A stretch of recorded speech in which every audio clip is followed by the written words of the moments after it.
My son turned 7 last month. He waited by the window all afternoon, wearing the paper crown he'd made in art class. Every car that passed made his little shoulders straighten with hope. But none of them stopped. No calls, no texts, no sorry, can't make it. Just silence. I told him softly, maybe next year. He nodded, pretending to believe me. Kids lie kindly. Adults lie cruelly. 3 days later, my phone buzzed. A message from Dad. Need $2,200 for your brother's graduation party. Big day. No delays. No greeting, no mention of the birthday they'd all skipped. Just another transaction disguised as family. I stared at the message until the screen dimmed. Then I sent him $1 and a note. Best wishes. He called instantly. I let it ring. When he texted, "Don't be petty," I smiled for the first time that week. Because that word, petty, had always been his shield. That's what he called me when I was 12 and asked why my brother got a new bike while mine was sold. That's what he called me when I couldn't afford college because he had accidentally used my fund to bail my brother out of a DUI. And that's what he called me again when I asked him to visit his grandson. Petty. I used to believe him. I thought maybe I was ungrateful, too sensitive. But the moment I saw my son's empty birthday table, I understood. They never forgot me, they just didn't care. That night, I made myself coffee, opened my laptop, and began a different kind of party planning. I started with the house. It was still legally mine, the same house I'd let them stay in temporarily when I moved for work. They'd promised to handle the bills. Instead, they stopped paying and blamed me when utilities were shut off. So, while they laughed about my boring city job, I quietly rebuilt everything they'd tried to destroy. Month by month, I paid off the mortgage. I transferred the deed. I documented every unpaid bill, every loan that never came back, every lie. I kept my mouth shut and let them think I was weak. Because weakness doesn't scare people, silence does. When I sent that $1, it wasn't a joke. It was a trigger. I knew Dad would blow up. And he did.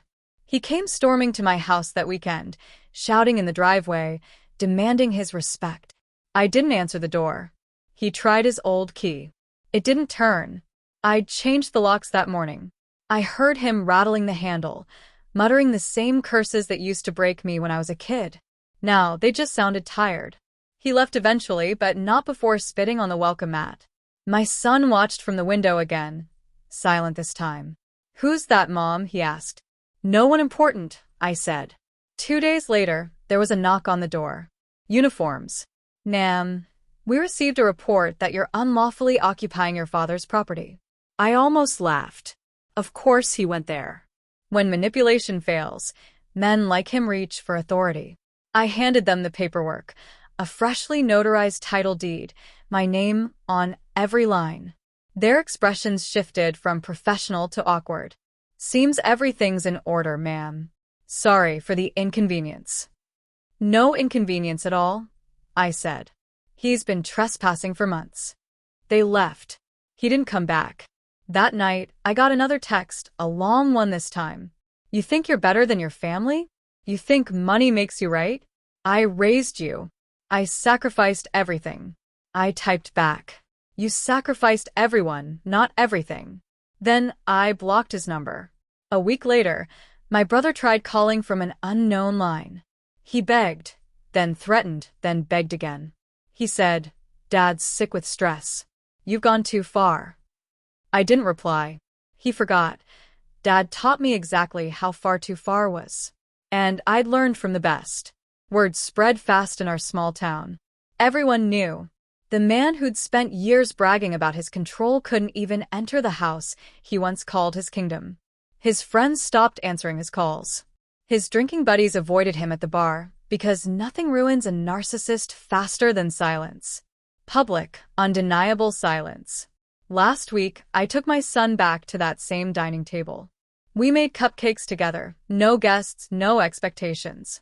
He laughed, frosting on his nose, pure and unbothered. For the first time, it didn't hurt to see just the two of us. Because peace doesn't need witnesses. Before bed, I opened the window, letting the night breeze in. My phone buzzed, One unread message from an unknown number. You'll regret this. I smiled and deleted it, because I already had for years. Now I was done regretting. The house was quiet. My son was asleep. And for once, the silence didn't feel empty. It felt earned. Dad used to say family was about loyalty. He was half right. It's about loyalty, but not to those who destroy you. It's to the ones you protect from becoming like them. And that's exactly what I did.